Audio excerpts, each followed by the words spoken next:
Hi అండి. అబ్బా! ఏంటిది చేపల పులుసులా ఉంది అనుకున్నారేమో, కాదండి.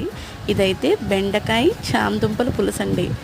ప్రాసెస్లోకి వచ్చేద్దామా. ముందు మెంతులైతే వేసుకోవాలండి. మెంతులు వేసుకుంటే రుచి బాగుంటుంది. కరివేపాకు, ఉల్లిపాయలు మొత్తం అన్నీ వేసుకొని చాలా రోస్ట్గా వేపుకోవాలండి. నేనైతే బెండకాయలు అయితే చాలా లేతగా ఉన్నాయండి, అందుకనే ముందైతే వేయలేదు. కారం వేసిన తర్వాత బెండకాయలు వేసాను. మా నానమ్మ పెడుతుందండి పులుసు.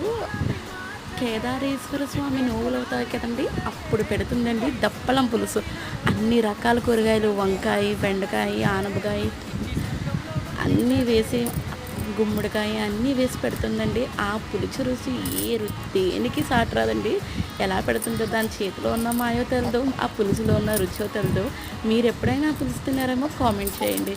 ప్లీజ్ సబ్స్క్రైబ్ చేసుకోండి, లైక్ చేయండి, ప్లీజ్ సబ్స్క్రైబ్ చేసుకోండి. ఇంకా రకరకాల వంటలు అయితే నేను వండి పెడతాను.